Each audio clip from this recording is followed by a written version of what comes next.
자, 1학년 한국사 시작하겠습니다. 1학년 한국사 우리 지난번에 46페이지까지 했으니까 요 부분 봅시다.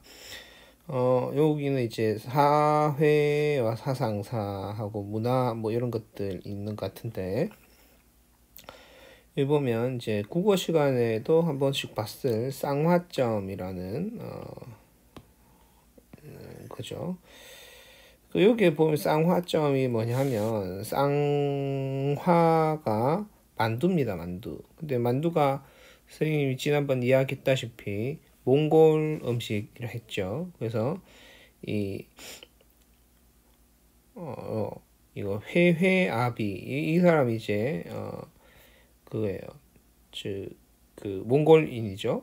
그래서 몽골인이 입니다. 그래서 내용을 좀 보면 뭐 이거 저거 해석하면 너무 오래 걸릴 것 같아서요. 그래서 요즘에 한국에 들어와 살고 있는 외국인의 수가 크게 늘었고, 이들 중에 결혼과 취업 등의 이유로 한국으로 귀화하는 외국인도 많습니다.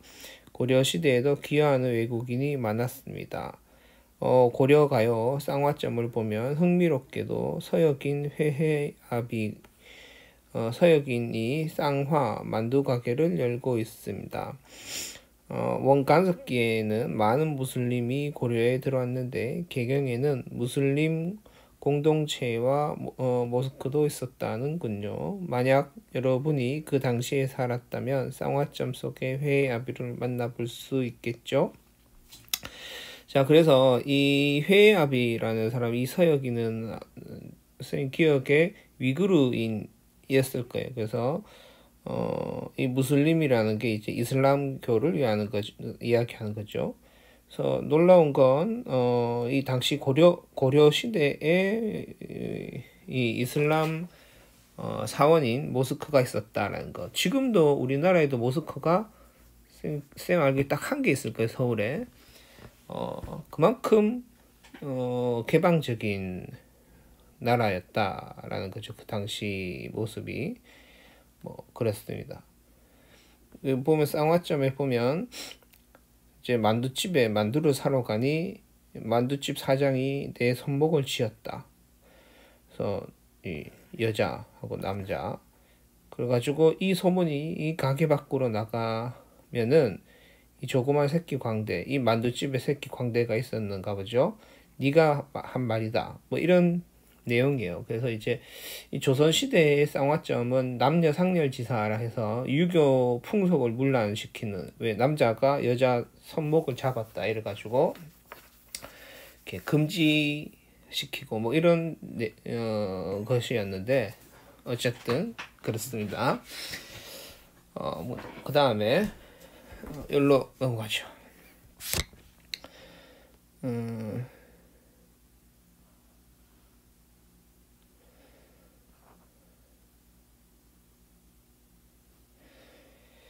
자, 먼저 고려의 사회사인데 요 부분 정호 고려의 지배층을 읽어봅시다. 고려의 신부는, 잠시만요. 30.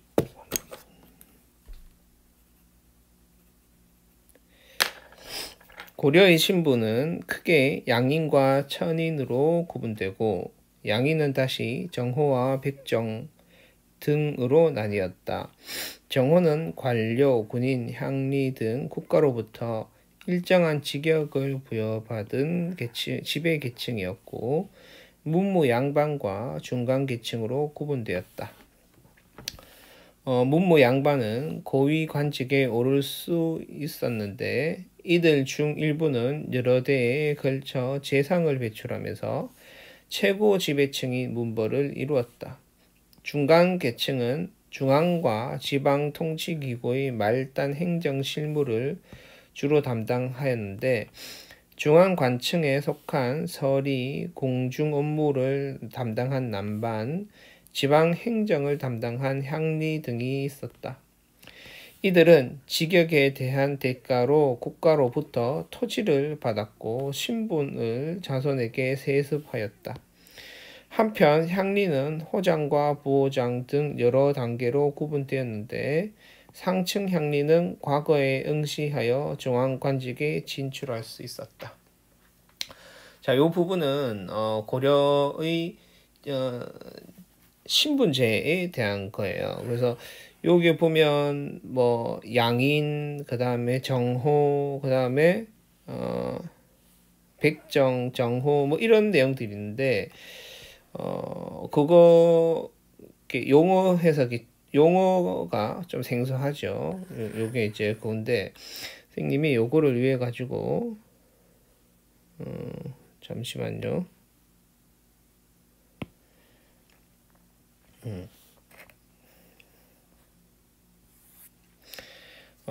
자료를 한 개 만들어 놓은 게 있는데 요걸 좀 먼저 보고 이해하면 보고 이제 그걸 보면 좀 더 이해하기 쉬울 것 같아요. 먼저 고대의 신분제와 중세의 신분제에 대한 차이점부터 한번 살펴봅시다. 고대의 대표적인 뭐 신라 같은 경우에는 3단계 신분제입니다. 그래서 제일 위에 귀족, 그 다음에 평민, 천민으로 되어 있고 이거 쌤이 잘못 적었네요. 지배 계층은 당연히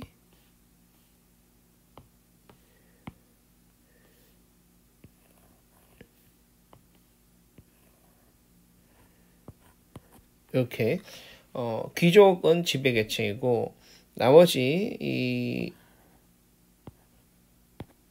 평민과 천민이 피지배 계층이었죠. 이렇게 귀족, 평민, 천민으로 나누어져 있었는데 중세 시대에 되면 똑같이 귀족, 평민, 천민이 있지만 중간에 중간층이라는 것이 새롭게 들어오게 된다라는 겁니다. 여기에 이야기하는 이 중간층이 여러분들 교과서에 보면 있는 서리, 향교, 남반, 하급, 장교 같은 얘들을 똑같은 말로 중간층이라고 이야기할 수 있습니다. 자, 그래서 귀족과 중간층 얘들은 지배 계층이 되고 평민과 천민은 지배를 받는 피지배 계층이 되는 것이죠. 그리고 또 법적으로 귀족과 중간층과 평민은 모두 다 양인이라고 할 수 있어요. 양인. 좀 이따 설명해 줄 거예요. 그 다음에 이 천민은 천인이 되는 겁니다. 자, 그러면 용어를 좀 살펴봅시다. 해석을 한번 해봅시다.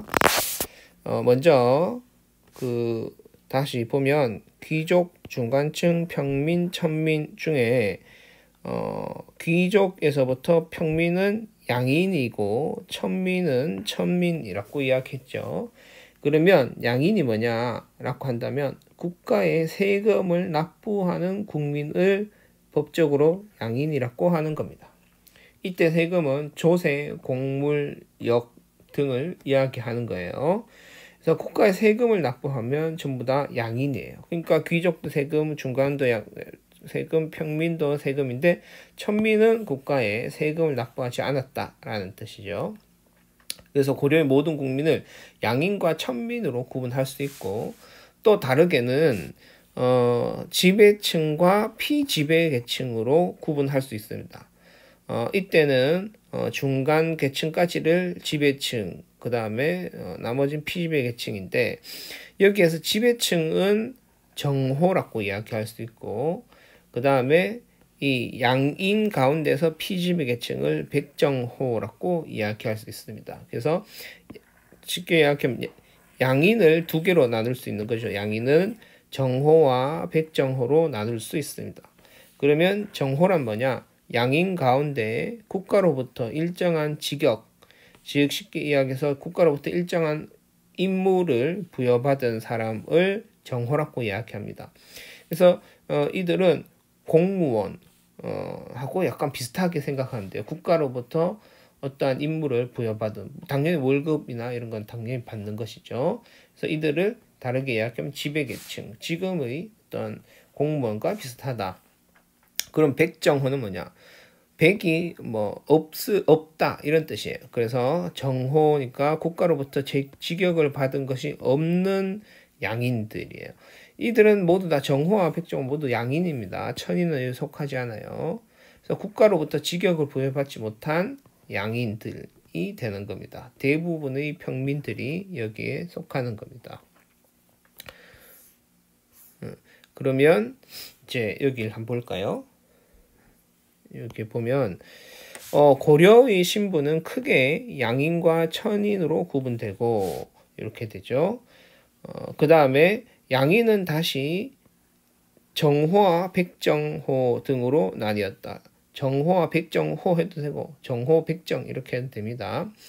그 다음에 정호는 관료, 군인, 향리 등 국가로부터 일정한 직역을 부여받은 계층이었고 다시 이 정호는 여기 보면 두 개로 나뉠 수 있죠. 문무 양반 및 서리 및 향교, 남반, 하급, 장교 같은 중간 계층이죠.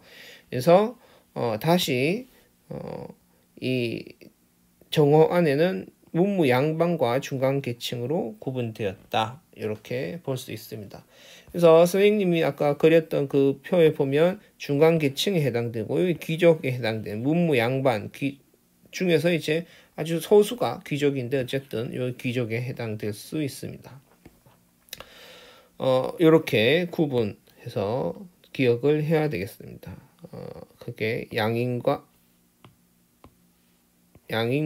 천인으로 그 다음에 정호와 백정호로 이렇게 구분이 된다. 자, 이제 요 뒤에는 이제 그냥 그 세세한 거예요. 제 문무 양반은 고위 관직에 오를 수 있는데 이들 중 이제 문벌을 이루었다라고 되어 있죠. 그래서 이 문벌 이루었다 하는 거 보니까 이거 대체로 고려 정기에 해당하는 설명이겠구나라고 볼 수 있습니다. 중간 계층은 행정 실무를 담당했는데, 그러니까 하위 공무원 정도 되는 거죠. 중하위 공무원. 그래서 중앙 관청에 속한 설이 궁중 업무를 담당한 남반, 그 다음에 남반 뭐 내시 이런 정도라고 생각하면 돼요. 이거는 하급 실무 담당자, 지방 행정을 담당한 향리 등이 있었다. 이거 보면 이제 이들은 나오죠. 이들은 직역에 대한 대가로 국가로부터 토지를 받았고 신분을 자손에게 세습하였다. 그래서 월급 개념으로 토지를 받았고 또 자신의 신분을 자손에게 세습도 할 수 있었다라고 되죠. 한편 향리는 호장과 보호장 등 여러 단계로 구분되었는데, 그래서 향리라는 것은 향리 안에는 호장과 보호장 등 여러 단계가 있었구나. 그래서 상층 향리, 이 호장과 보호장을 상층 향리라고 합니다. 상층 향리 안에는 대체로 호장, 부호장 이런 애들이 대체로 상층 향리였어요. 네, 상층 향리는 과거에 응시하여 중앙 관직, 즉 이 상층 향리는 과거에 응시해서 합격하면 높게는 문무 양반까지도 오르락할 수가 있었다라는 거예요. 그래서 이런 것도 하나의 특권이 되겠죠.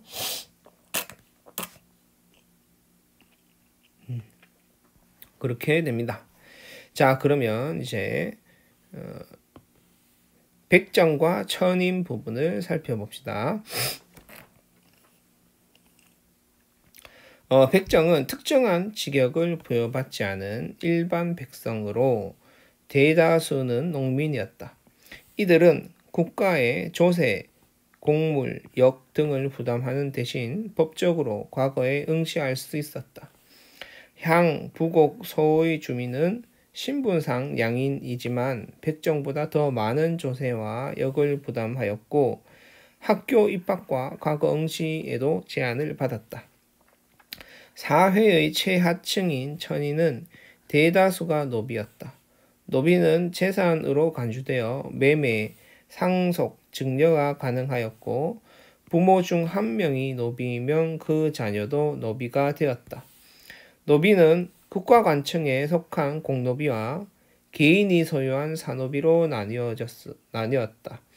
공노비는 중앙의 자벽에 종사하면서 급료를 받는 이벽노비와 토지를 경작하여 얻은 수입 중 일정한 액수를 신공으로 납부해야 하는 외거노비가 있었다. 사노비도 주인의 집에서 살며 잡일을 하는 설거노비와 주인과 따로 살며 신공을 바치는 외거노비가 있었다. 대체로 지금 여기에 나오는 이 파트들은 그 당시 사회가 어떤 사회였는지를 설명해 주는 겁니다. 그 사회의 전반적인 모습을. 그래서 앞에 나왔던 정치사처럼 뭐 스토리가 있고 이렇지는 않아요. 그래서 요 교과서에 있는 내용을 단순하게 설명하고 넘어가고 설명하고 넘어가고 해서 진도가 이 부분부터는 조금 빨라질 수 있습니다. 잘 따라오세요. 그리고 용어가 이제 조금 생소하기 때문에 용어 부분에서 잘 교과서 내용을 천천히 꼼꼼하게 잘 읽으면 이해가 가능한데 그냥 대충 읽으면 용어가 생소하기 때문에 이해가 퍼뜩 안 될 수도 있습니다. 자, 일단 설명하겠습니다. 먼저 아까 이야기했죠. 정호와 백정. 이제 여기는 백정과 천인이니까 피지배 계층을 이야기하는 겁니다.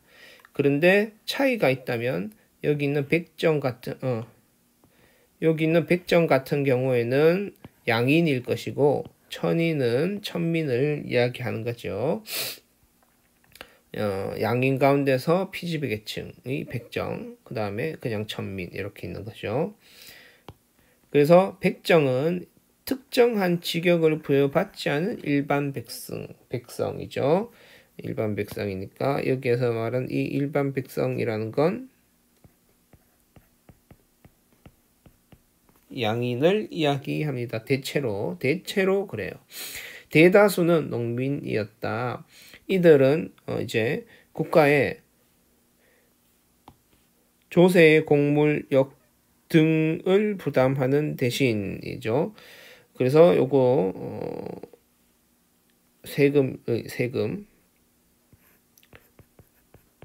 세금을 부담하는 겁니다. 그러면 우리가 현대사회도 국가 세금을 부담하게 되면 의무를 지면 어떤 권리를 주는 것이죠. 이 정근대 사회에도 똑같아요. 그래서 백성들이 국가에 세금을 주는 대신에 국가는 우리를 뭘 해주느냐? 첫 번째 우리를 보호해 줬어요. 두 번째는 요거죠. 부담하는 대신 법적으로 과거에 응시할 수 있었습니다. 법적으로 과거에 응시할 수 있었대요. 실제로는 사실은 모든 과거에 응시는 못합니다. 하급 하급 과거, 실무직 과거, 기술직, 작과라고 하는 그게 응시는 일반 평민들도 할 수 있었어요. 그렇지만 문과라고 하는 재술과나 명경과 이런 데는 법적으로는 칠 수 있었지만 여러 가지 실질적인 제한을 걸어서 할 수는 없어요. 그렇지만 어쨌든 얘들은 법적으로 과거에 응시할 수 있었다. 그러니까 아까 그로 보면 여기 있는 문무양반,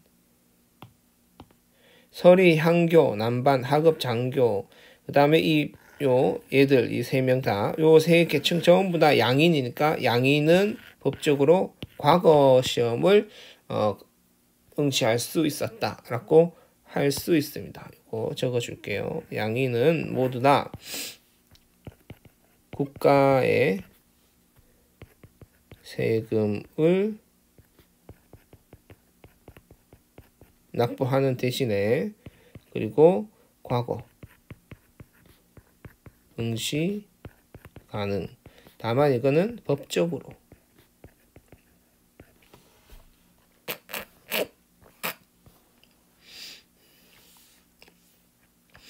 그 다음에 향부곡소의 주민은 이것도 나름 중요하죠. 향부곡소의 주민은 신분상 양인이지만 백정보다도 더 많은 조세와 역을 부담하였고 학교 입학과 과거 응시에도 제한을 받았다라는 겁니다.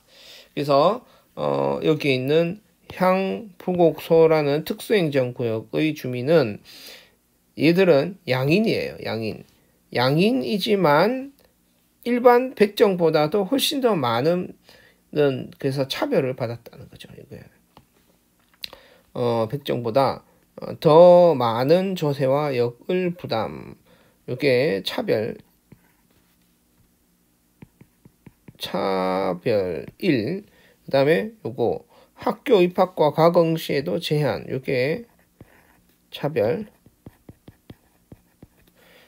2 이렇게 되는 거죠. 이런 차별을 받았다라는 겁니다.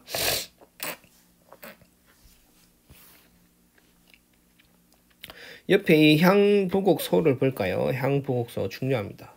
특수행정구역입니다. 일반 행정구역에 있었죠. 군사행정구역이 아닌 일반 행정구역에 있는 특수행정구역으로 향부곡의 주민은 주로 농업에 종사했어요. 요거 향부곡의 주민은 주로 농업에 종사했었다. 또 하나 더 요 향부곡 같은 경우에는 신라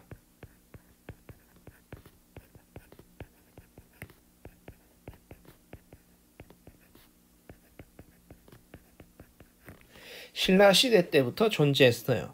그런데 특히 이 소에서는 국가가 필요로 하는 수공업, 광산물 등을 생산했다. 그래서 수공업 지대였는데 요거는 고려시대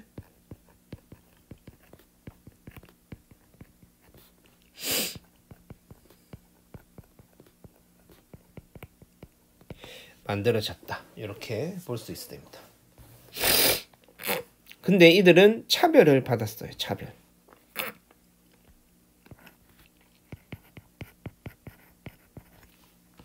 어떤 차별이었다? 조세와 부담, 세금을 더 많이 냈고 학교 입학에도 제한. 그 다음에 과거 응시. 이들은 양인이면 과거 응시가 가능하다 했죠. 그렇지만 이들은 그걸 또한 제한받았다.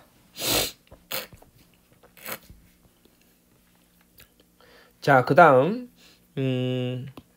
사회 최하층인 천인이죠. 천인. 이 천인 안에는 여러 가지가 있어요. 사실은 뭐 그 광대 이런 것도 있고 있는데 대다수는 노비였습니다. 여기에서 노비는 재산으로 간주되었다. 사람으로 간주된 것이 아니라 재산으로 간주되어서 사고 팔고 자식한테 상속도 하고 다른 사람한테 주기도 하는 이런 것들이 가능했었다. 특히 요거 부모 중 한 명이 노비면 그 자녀도 노비가 되었다. 이걸 보고 일천즉천이라고 합니다. 일천 이런 거 안 적으려고 했는데 또 설명하다 보니 일천즉천이라고 이야기해요. 둘 중에 하나만 천해도 즉 그 자식은 천민이다. 자녀가 노비가 된다. 양인과 노비가 결혼해서 자식을 놓으면 그 자식은 노비가 된다. 이 말입니다.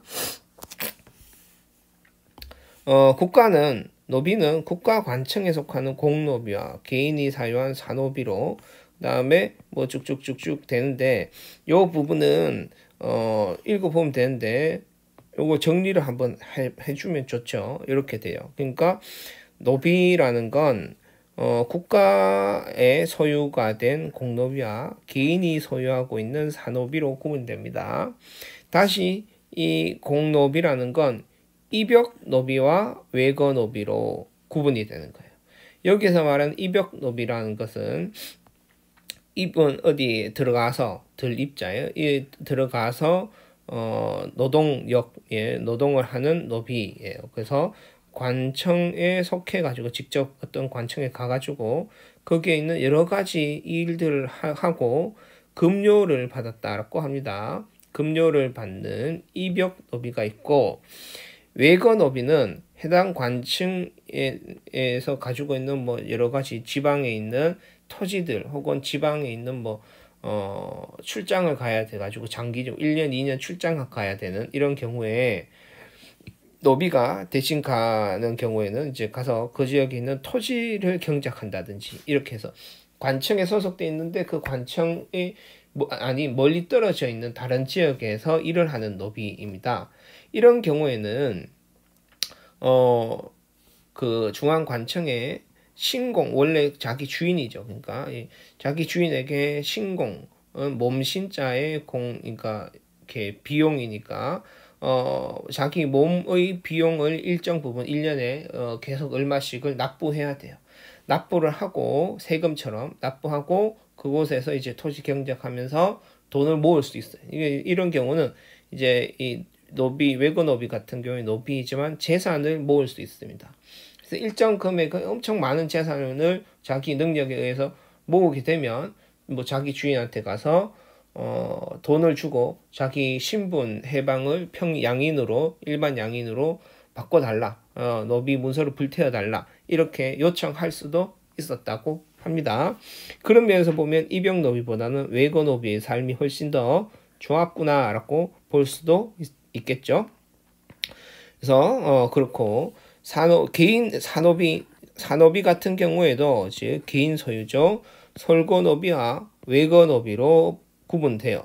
그래서 솔거노비는 주인 집에 살면서 여러 가지 허드렛 일들을 뭐 쓸고 닦고 청소하고 이런 것들을 해주는 이런 것이 솔거노비이고, 외거노비라는 것이, 외거노비는 마찬가지로 주인 집에서 멀리 떨어져 있는 토지 같은 것을 대신 경작해주고, 마찬가지로 자신의 몸값을 1년에 얼마씩 계속 납부를 하는 거죠. 그러면 이 외거노비 역시 일정한 신공만 납부하고 나면 개인 능력에 의해서 더 많은 토지를 뭐 경작하고 이렇게 해서 돈을 모을 수 있다. 재산을 모을 수 있다 이 말이죠. 이제 이 외거노비 같은 경우에는 재산을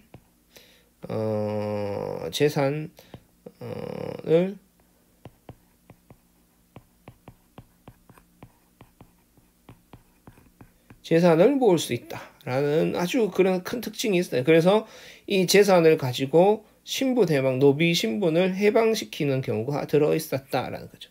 그래서 대체적으로 그런 경우에는 외거노비가 솔거노비보다 훨씬 더 나은 삶을 살았다라고 볼 수 있습니다. 그래서 그 부분이 여기에 설명되고 있어요. 그냥 보면 됩니다. 그래서 신공이란 것이 있는데, 신공은 관청이나 주인에게 직접 노동력을 제공하지 않았던 외거노비가 관청이나 주인에게 매년 바쳐야 하는 몸값이다 라고 되어 있죠. 자, 이제 이 부분 봅시다. 신분 상승의 가능성. 고려는 엄격한 신분제 사회였지만 제한적이나마 지위와 신분을 상승시킬 수 있는 가능성도 열려 있었다. 향리는 과거에 급제하여 중앙관리가 될 수 있었고, 군인은 전쟁에서 공을 세워 무관에 오를 수도 있었다. 백정도 작과에 합격하거나 군인으로 선발되면 정호가 될 수 있었고, 과거 외거노비도 재산을 모아 주인에게 바치고 백정이 될 수 있었다. 또한 외국인이 귀화하여 자신의 능력을 인정받고 관리로 등용되는 경우도 있었다. 이러한 모습은 고려 사회가 신라 골품제 사회보다 개방적이었음을 보여준다. 한편 부곡, 소가 신분해방운동과 대몽항쟁 등에 힘입어서 일반 군연으로 승격되기도 하였다. 자, 요 부분은 여기에서 제일 하고 싶은 이야기는 뭐냐? 가장 하고 싶은 이야기는 이거예요. 고려 사회가 신라 골품제 사회보다 개방적이었다. 신라 골품제 사회는 신분 간 이동이 거의 불가능한 99.9% 평민이 귀족으로 올라가는 이런 경우, 천민이 평민이 되고 이런 경우 거의 없는 그런 사회였는데, 고려 사회는 이 신분 계층이 더 세분화되었다라는 것과 그만큼 더 이렇게 이동이 가능해졌단 말이죠. 그래서 평민에서 중간계층으로, 중간계층에서 귀족으로, 천민에서 평민으로. 그래서 이런 이동이 훨씬 더 가능해졌다라는 것입니다. 그건 우리가 앞에서 정치사에서도 그 뭐였죠? 무신 정권, 그 다음에 권문세조 이런 부분에서도 그러한 이동이 실질적으로 가능했었다라는 것을 봤었죠. 그것이 발전의 어떤 측면의 의미를 가진다라고도 이야기했습니다. 그래서 이 부분을 이야기하고 싶은 겁니다. 강조하고 싶은 거예요. 그래서 보면 고려는 엄격한 신분제 사회였지만 제한적이나마 지위와 신분을 상승시킬 수 있는 가능성도 열려 있었다. 많았던 건 아니고 가능성 정도가 아주 열려 있었다라는 겁니다. 그럼 구체적으로 어떤 것이 있었냐 보죠. 향리는 과거에 급제하여 중앙의 관리가 될 수 있었고, 첫 번째죠. 첫 번째. 여기에서 이야기하는 이 향리는 아까 여기에서 봤던 거죠. 상층 향리는 과거 응시하여 중앙 관직에 올라갈 수 있었다. 즉 호장과 부호장을 이야기하는 겁니다. 그래서 상층 향리 같은 경우에 그런 거죠. 두 번째 일반 군인은 전쟁에서 무공을 세워서 무관에 오를 수 있었다.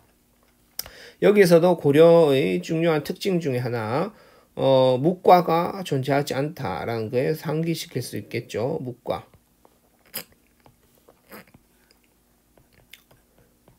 고려에는 묵과가 없었다.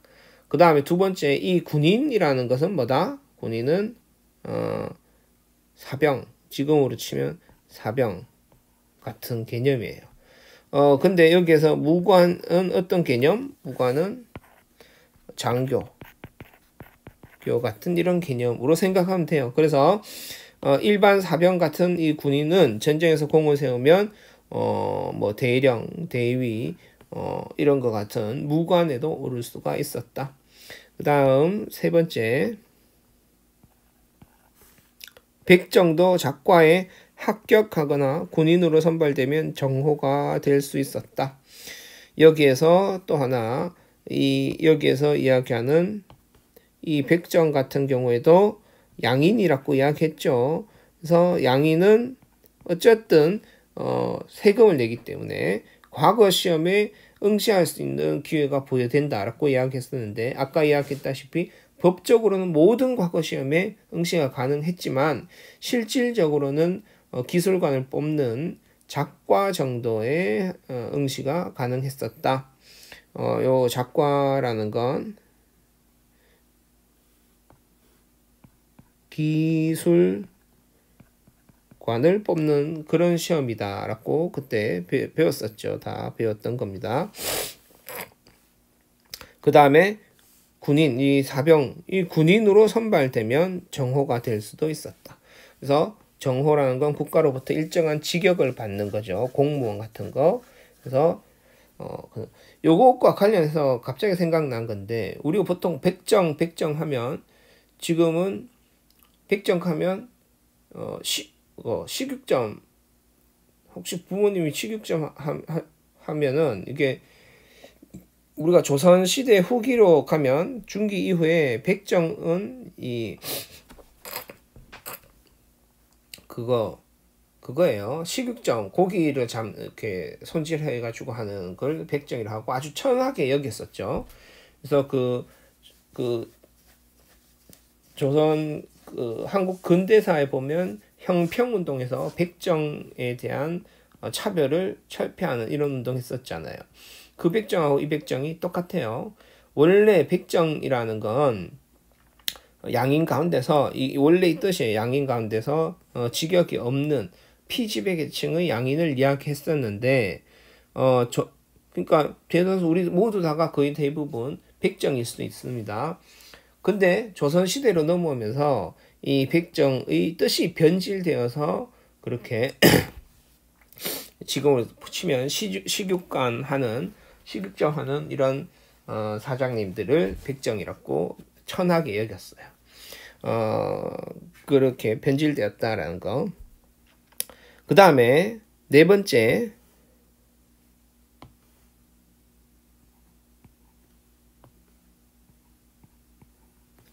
외거노비도 재산을 모아 주인에게 바치고 백정이 될 수 있었다. 백정. 용어가 조금 헷갈려서 그래요. 근데 그냥 대체로 무난한 내용입니다. 아까 다 설명했어요. 또한 외국인이 귀화하여 자신의 능력을 인정받고 관리로 등용되는 경우도 있었다. 이것도 다섯 번째, 외국인이 귀화하여 자신의 능력을 인정받고 관리로 등용되는 경우. 대표적인 경우가 쌍기죠.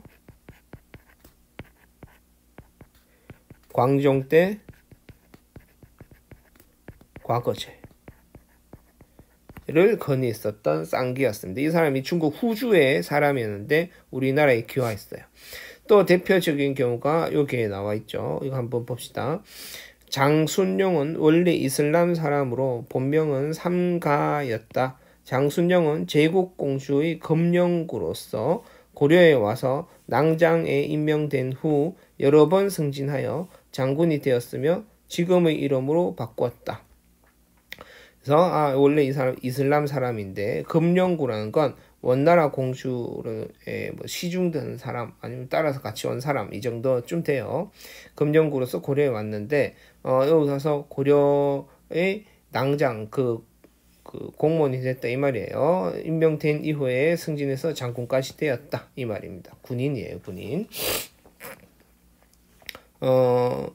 이런 경우 제 장순용 이런 경우도 있는 거죠.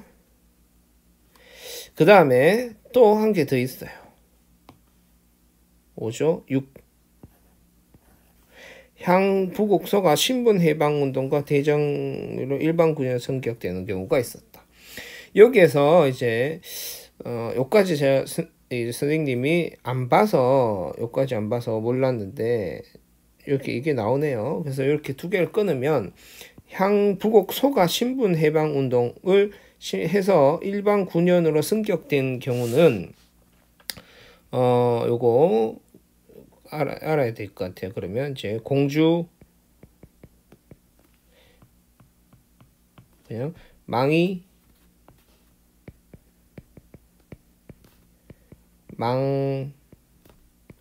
망소이의 난입니다. 자, 이게 왜 결국 시험이 잘 나왔느냐라는 건 이 망이망소의 난이 중요하기 때문이죠. 역시 사실은 망이망소의 난 또한 신분 해방의 의미를 가지고 있었어요. 왜냐하면 이 장소가 공주 명학소에서 일어났어요. 이게 소니까 여기가 이제 탄소나 철소, 명확하지 않습니다. 탄소 같은 경우에 숯을 만드는 소이고 철소는 이제 철을 생산하는 소인데 어쨌든 수공업 지역이라고 했죠. 그리고 이 지역에는 이동이 불가능하고 계속 여기에서 모두 다가 그 지정받은 물건을 생산하는 데만 전력을 다했어야 했어요. 근데 그 양이 상당히 많았대요. 뭐 예를 들어서 10명이서 철을 한두 개 생산해내라가 아니라 뭐 1년에 1000개, 10,000개씩 생산해내라 이러니까 그 양을 못 채우면 처벌받았습니다. 그렇기 때문에 상당히 차별을 받았고 엄청 힘들었어요. 그래서 이 망이망소이가 우리가 이런 차별을 받을 수 없다 같은 사람으로 태어나서 라고 해서 난을 일으킨 게 망이망소이 난입니다. 이 망이망소이 난 같은 경우에는 워낙에 강력해서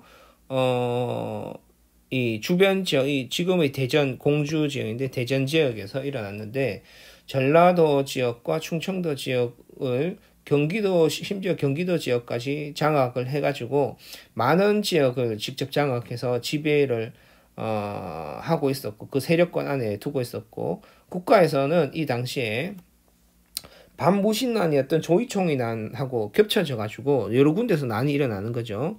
그래가지고 이 진압하기가 상당히 힘들었습니다. 그래서 망이망소이한테 관직을 주겠다라고 하기도 하고 난 일으킨 사람들을 죽이지 않겠다고 회유하기도 하고 하는데 결국 이러한 끝에 공주 명학소 같은 경우에는 소에서 벗어나서 일반 군현으로 승격됩니다. 그래서 충순현으로 승격되는 일이 있었어요. 그래서 이런 경우 신분 해방 운동이 되죠. 그 다음에 두 번째 대몽항전으로 일반 군현에 승격되는 경우입니다. 이거는 우리가 배워서 알고 있죠. 대체로 김윤후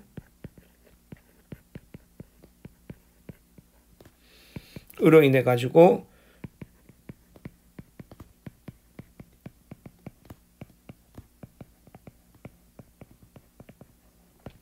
성으로 승격되는 이런 경우가 있었습니다.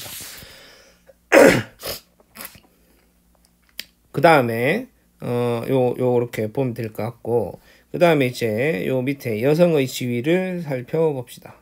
그 전에 이제 요 밑에 보면 신분 상승이 가능한 경우 하면서 나와 있죠. 근데 요거 뭐 만화로 되어 있어서 좀 더 이해를 돕는 건데 전부 다 설명을 다 했는 거예요. 그래서 보면 될 것 같고, 여성의 지위를 봅시다. 고려시대 여성은 사회 활동에는 제한이 있었지만 가정생활이나 경제 운영 등 일상생활에서는 남성과 거의 대등한 위치에 있었다. 여성이 호주가 될 수 있었고 호적에도 아들과 딸을 구분하지 않고 나이 순으로 기록하였다. 사위가 처가의 호적에 오르거나 처가살이를 하는 경우도 있었고 음서의 혜택이 사위나 외손자에게 에게도 적용되었다. 재산에 대한 권리도 남녀 간에 큰 차이가 없어서 재산은 자녀에게 균등하게 상속되었다. 결혼할 때 여성이 데려온 노비에 대한 소유권은 여전히 부인에게 있었다. 여성의 재가는 별다른 제한 없이 자유로웠으며 재가한 여성의 자손도 거의 차별받지 않았다.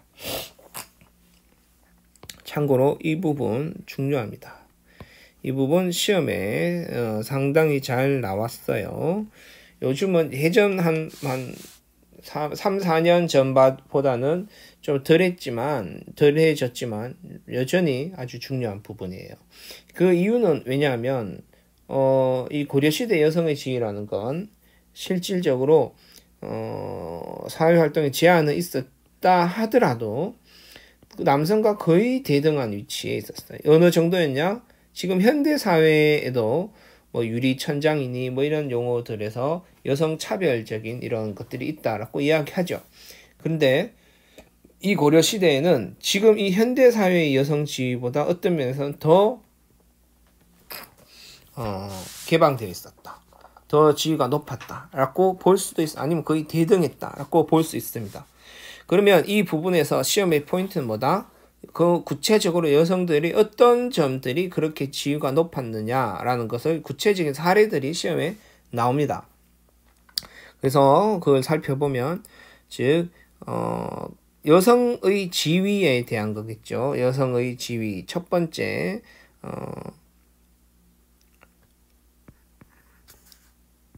여성이 호주가 될 수 있었다.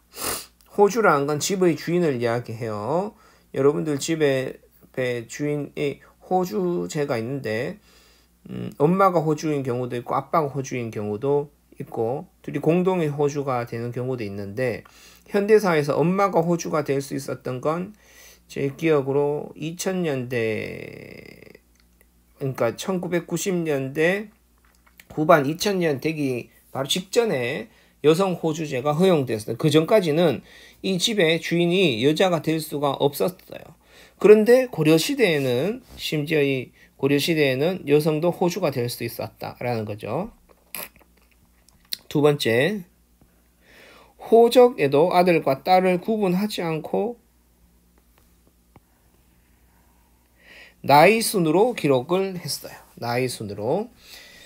대표적인 경우가 옆에 있는 건데 밀양 박씨 호적인데 보면 아빠 그 다음에 부인 있죠. 여기서는 이제 아빠가 호주인 경우에요. 엄마도 호주가 될 수 있었다. 아무런 문제가 없었다라는 거죠. 어쨌든 근데 이 집안은 아빠가 호주인데 이 사이에 장녀, 그 다음에 첫째 아들, 장남, 그 다음에 둘째 아들, 이렇게 나이 순서대로. 우리가 지금 보통 집에 가면 제일 첫째, 둘째, 셋째 이렇게 구분하는 그 정도로 했는 거죠. 그래서 장녀의 남편, 부인 이렇게 한 겁니다. 이게 뭐가 이상한데 이게 뭔데? 라고 이야기할 수 있지만 조선 시대로 넘어가면 즉 가부장 제도, 즉 여성의 지위가 현격하게 떨어지면서 어떻게 바뀌느냐? 이렇게 있고 이렇게 있으면 이렇게 오면 딸 따위는 안 적거나 아니면 적더라도 제일 끝에 여기에 장녀 소사 하고 이렇게 사위 안 적거나 사위 적어도 요 밑에 간단하게 적혀 있어요. 쪼매맣게 진짜 조그맣게 그 다음에 장이 없어지고 첫 번째 장남, 이남 이렇게 이름만 이렇게 그렇게 정식으로 되어 있어요. 끝에 구석에 조그맣게 글씨로 딸에 대한 것을 적어 놓았어요. 이게 이제 가부장적인 호적이었다면 이때의 호적은 이렇게 딸이라 하더라도 심지어 순서대로 딸이 아들보다 앞에 먼저 태어났으면 순서대로 이렇게 적혀 있었다. 그 다음 세 번째, 사위가 처가의 호적에 오르거나 처가살이를 하는 경우도 있었고 정도가 아니라 거의 일반적인 경우였어요. 그래서 사위가 처가의 호적에 오르거나 특히 그것보다 더 그거는 처가살이, 즉 남편이 결혼하면 일반적으로 여자의 집에 가서 사는 경우가 많았어요. 지금 우리가 시집살이라고 하잖아요. 반대로 처가살이 하는 경우가 많았어요. 특히 고려시대와 조선 전기까지 일반적인 가정의 모습은 자녀가 어느 정도 성장하기 전까지는 부인 집에서 살다가 일반적으로는 거기서 계속 사는 게 아니라 그 자식이 어느 정도 성장해서 도움이라기보다 어느 정도 성장하고 나면 독립합니다. 그래서 따로 독립 가정을 이루었다가 그 자손이 다시 결혼할 때, 자기 자식이 결혼할 때가 되면 이제 딸 집으로 가서 이렇게 여자 집에 가서 처가살이 하다가 또 독립하고 이런 식의 경우가 일반적이었어요.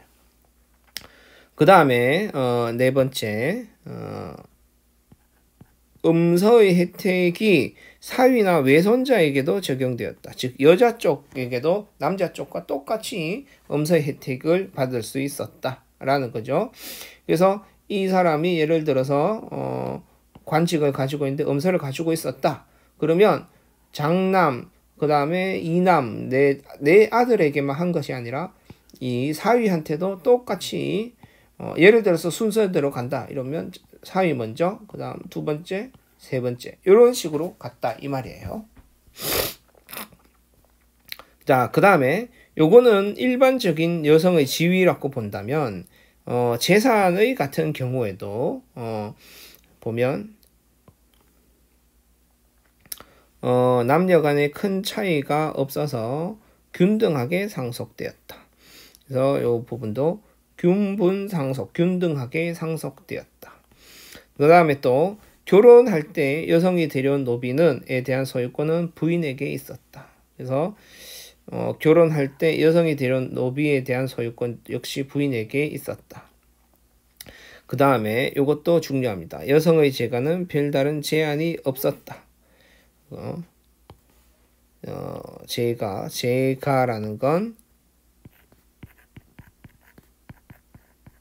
이혼과 재혼 혹은 이 남편이 사별한 경우에 재혼 이런 경우가 자유로웠고 재가한 여성의 자손도 거의 차별받지 않았다라고 하는 점이에요.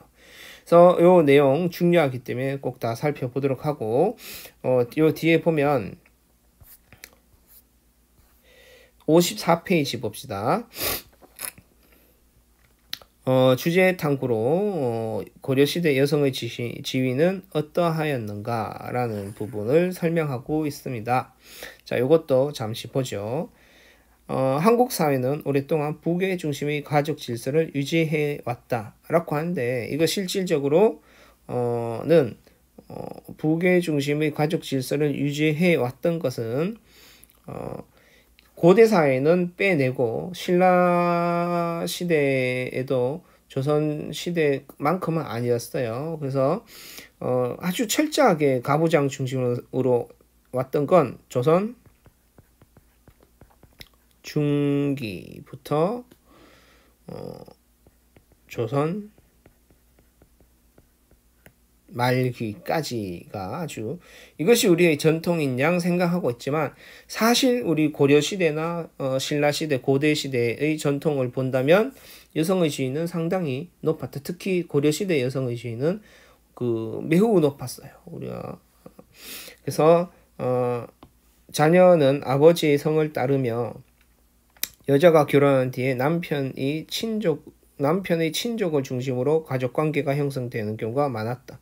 심지어 조선시대 같은 경우에는 남편이 죽으면 아내는 따라서 죽는, 그러면 이제 연려문을 하사하고 이런 경우가 많았죠.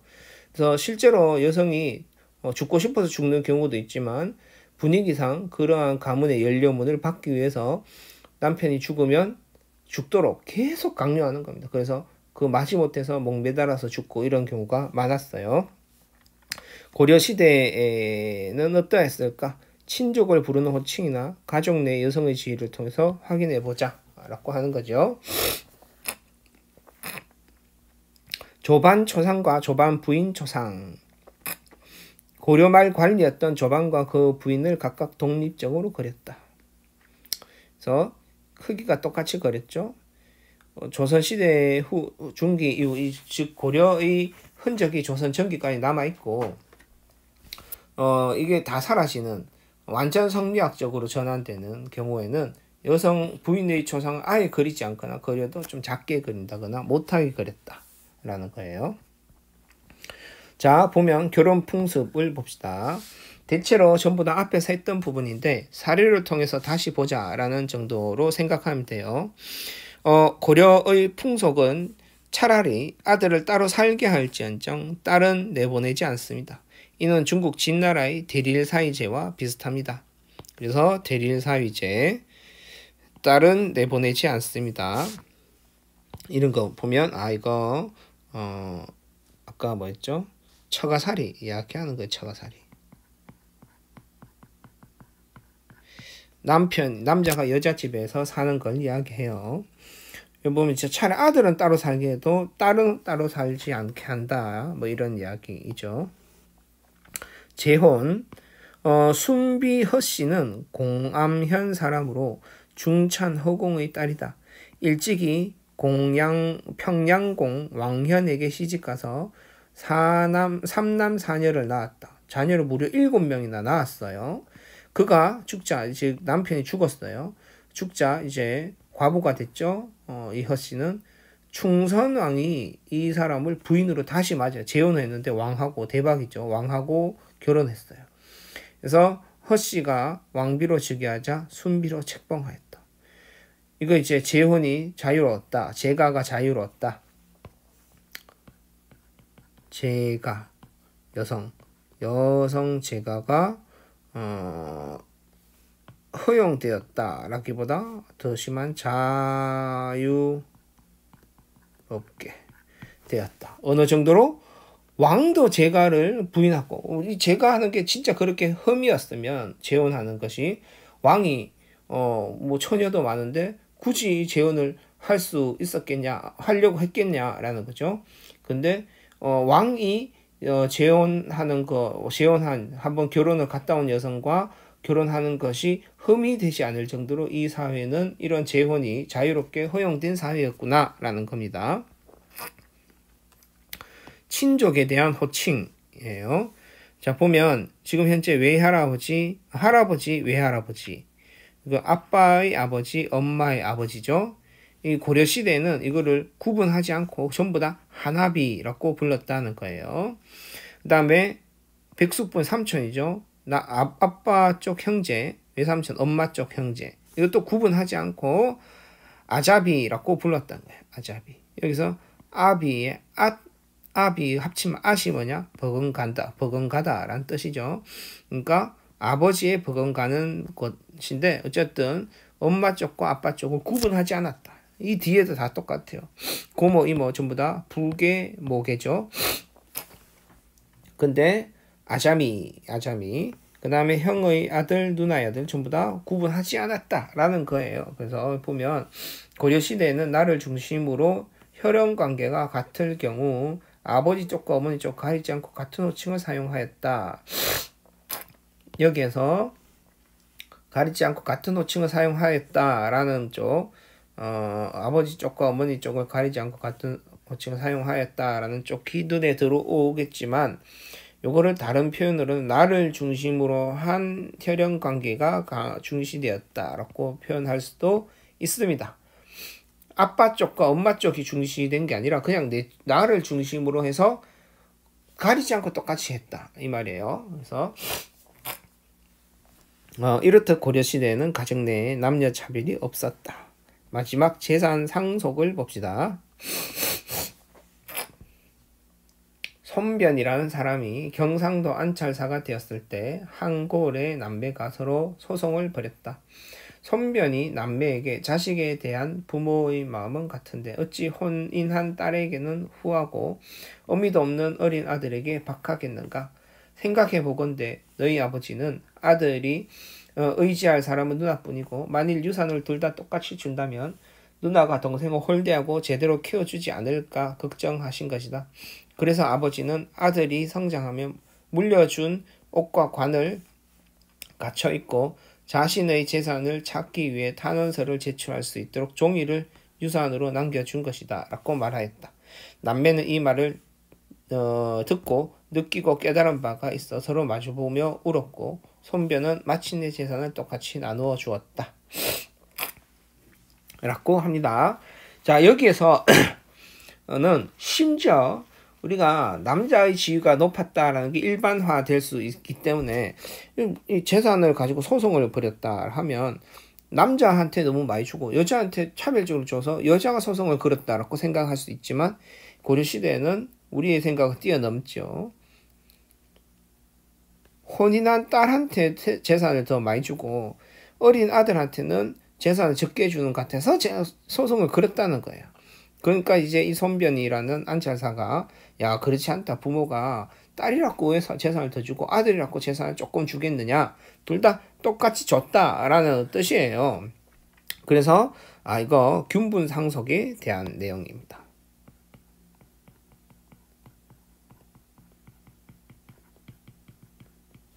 에 대한 것이다. 여기도 뭐 줄을 쳐본다면 어찌 혼인한 딸에게는 후하고 어미도 없는 아들 박하겠는가. 자식에 대한 부모의 마음은 같다. 그래서 마침내 재산을 똑같이 나누어 주었다. 이렇게 되는 겁니다. 그래서 대체로 보면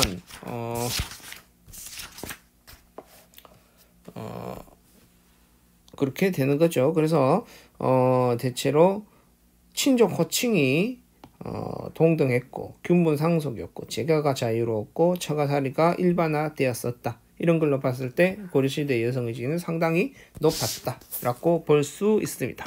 그래서 오늘은 여기까지 하고 아마 지금 요 수업이 금요일날 그 창체 시간에 아마 나갈 거예요. 나가고 나면 여기까지 하고 그 다음 주 이제 시험 치기 한 주 전에 이제 남은 유교 그러니까 요 파트죠.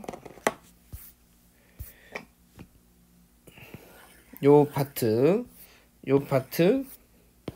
요거 좀 더 빨리 나갈 수 있어요. 그래서 요 파트를 하고 아마 시험 범위는 그렇게 해서 요까지가 54페이지까지가 될 것 같습니다. 보고 더 나갈 수 있으면 여기 조선 전기도 나가면 좋은데 아마 현실적으로 불가능하지 않을까 싶어요. 오늘은 여기까지 하겠습니다. 요거 전부 다 구글 클래스룸에다가 올려야 됩니다.